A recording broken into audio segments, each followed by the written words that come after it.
Hello everyone, welcome back to my channel. आज हम class 8 NCERT Honeydew chapter number 5 continue करेंगे। चलिए start करते हैं। Looking back I found that I have not yet fully explained why I climbed Everest. जब वो अपने bag में देखते हैं, मतलब जो इन्होंने इससे पहले भी बताया है, तो ये सोचते हैं कि मैंने अभी भी आपको फुली एक्सप्लेन नहीं किया है कि मैंने एवरेस्ट क्यों क्लाइम किया। It is like answering a question by your breathe. ये कैसा है? ये इस तरीके का है कि अगर आपसे कोई पूछे आप क्यों ब्रेथ करते हो, तो आप क्या कहोगे? टू लिव, जिंदा रहने के लिए। और आप क्या कह सकते हो कि मतलब ये थोड़ा डिफ़िकल्ट है आंसर करना।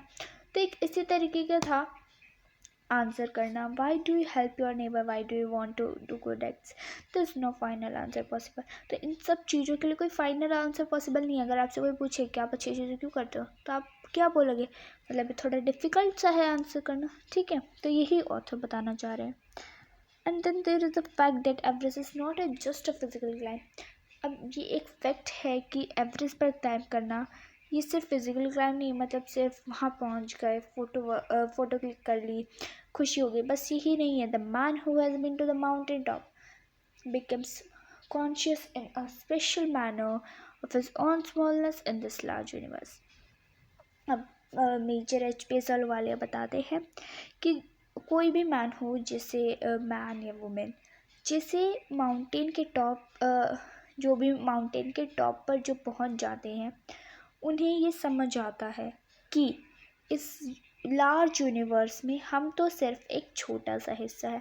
अब जो भी वहाँ तक ऑलरेडी पहुँच चुका है, उसे ये चीज़ समझ आ जाएगी कि हम इस लार्ज यूनिवर्स का एक छोटा सा ही हिस्सा है। The physical conquest of a mountain is only one part of achievement. Conquest का मतलब होता है विक्ट्री, जीत हासिल करना। तो जो फिजिकल विक्ट्री है वो माउंटेन पर क्लाइंब करने की, वो तो सिर्फ एक अचीवमेंट का एक छोटा सा पार्ट है। There is no more to than that. There is it is followed by a sense of fulfillment. There's the satisfaction of a deeper to rise above one's surrounding. अब जब आप वहाँ पहुँच जाते हो, तो आपको क्या लगता है कि हाँ, अब हमने सब कुछ कर लिया, अब ऐसा कुछ नहीं है जो हमने नहीं किया। आप सबसे हाईएस्ट पीक पर पहुँच गए, तो आपको ऐसा लगता है कि अब हमने सब कुछ कर लिया। फुलफिलमेंट का आपको एक सेंस आता है। अब क्या होता है, अब आपको ये सेटिस्फिकेशन हो जाता है कि हाँ, हम अपने सराउंडिंग से निकल के किसी बड़ी जगह पे, कहीं ऊंचाई पर गए हैं। It is eternal love for adventure in the man. ये एक इटर्नल लव है, मतलब कि एक एवर लास्टिंग है उस मैन के लिए जो एडवेंचर पसंद करता हो। जिसे भी एडवेंचर पसंद है, उस मैन के लिए एवर लास्टिंग है। The experience not morally physical, merely physical, it is emotional, it is spiritual. अभी जो एक्सपीरियंस है, ये सिर्फ फिजिकली नहीं होता है, ये इमोशनली भी होता है, स्पिरिचुअल भी होता है।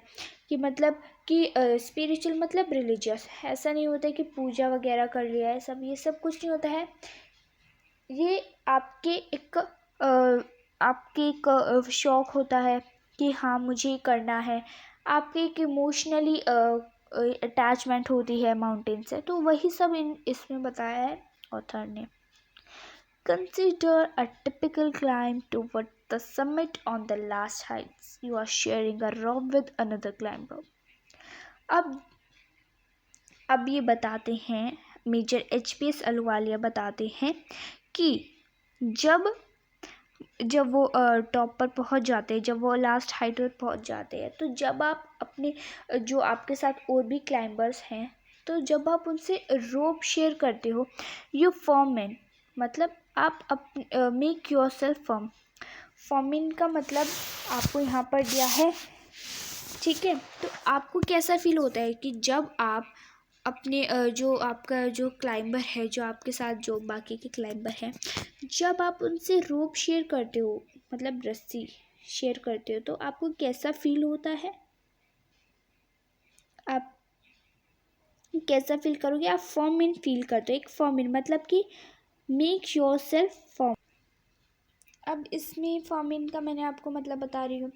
फॉर्म मीन मतलब कि एक अलग ही एक्सपीरियंस, एक अलग ही टाइप का एक्सपीरियंस अपने अंदर आपको ऐसा फील होता है कि अब इसमें मैं आपको रिपीट कर देती हूँ कि अब ऑथर बताते हैं कि आप इमेजिन करो कि आप मतलब हाईएस्ट एक समिट पर पहुँचने ही वाले हो और आप क्लाइम कर रहे हो एवरेस्ट। तो आप रोप शेयर कर रहे हो एक दूसरे आपके साथ, ऑब्वियसली और भी क्लाइंबर्स होंगे तो आप उनके साथ रोप शेयर कर रहे हो।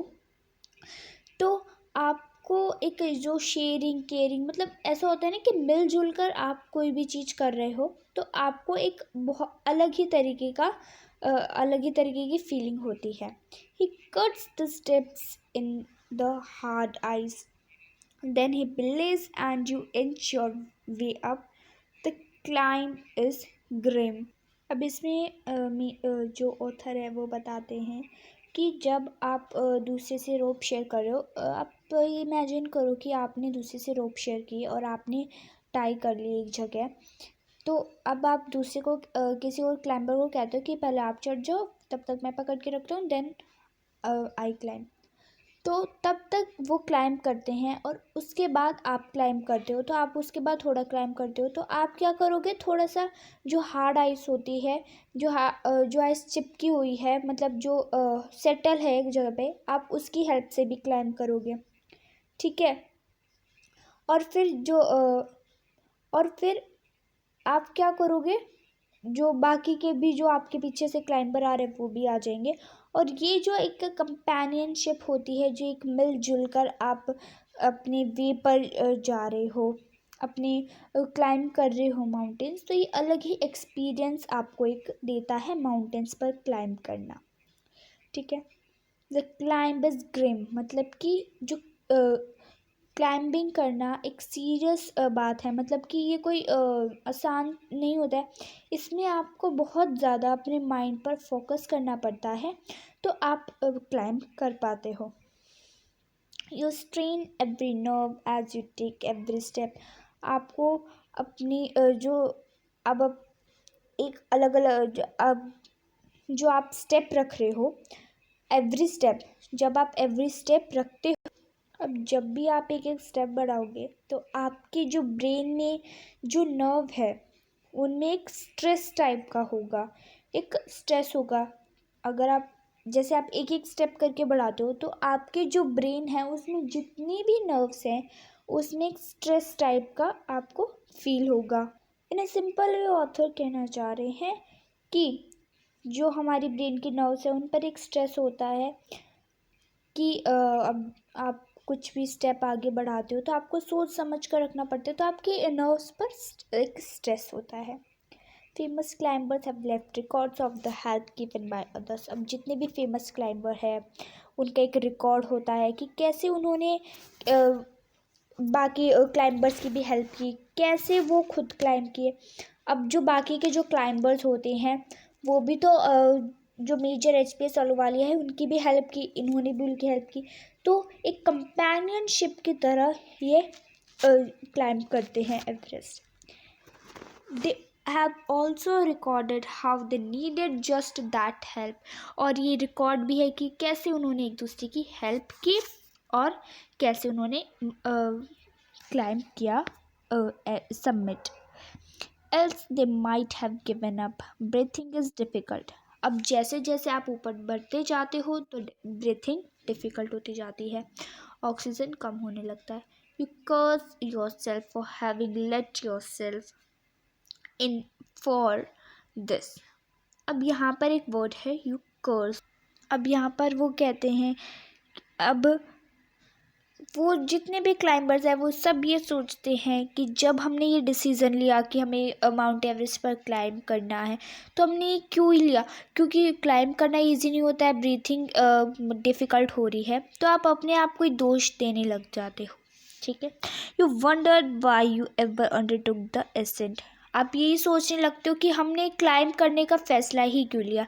There are movement when you feel like going back. और ऐसे मूवमेंट्स आते हैं कि जब आप सोचते हो कि नहीं बस अब नहीं हो पाएगा, अब पीछे चलते हैं। It would sheer relief to go down instead of up, but almost at once you snap out of that mood. There is something in you that does not let you give up the struggle. अब इसमें ये बताते हैं कि अब आप सोचने लग जाते हो कि बस नहीं, अब नहीं हो पाएगा, अब हमें बैक चलना है। लेकिन अब आप थोड़ी देर के बाद आप अपने आप को मतलब अपने माइंड को सेट कर लेते हो कि नहीं, अब हमें ऊपर जाना है, अब हम पीछे नहीं आ सकते। आप अपने माइंड को ऐसा सेट कर लेते हो। और ऐसा कुछ भी नहीं है कि अब आप गिव अप नहीं करोगे, आप अपने माइंड को इस तरीके से सेट कर लेते हो। और ऐसा कुछ भी नहीं है कि जो आप ना कर पाओ, आप अपने माइंड को इस तरीके से सेट कर लेते हो। तो आगे का पार्ट हम नेक्स्ट वीडियो में कवर करेंगे। Till then do like, share, comment and subscribe to my YouTube channel. Bye bye.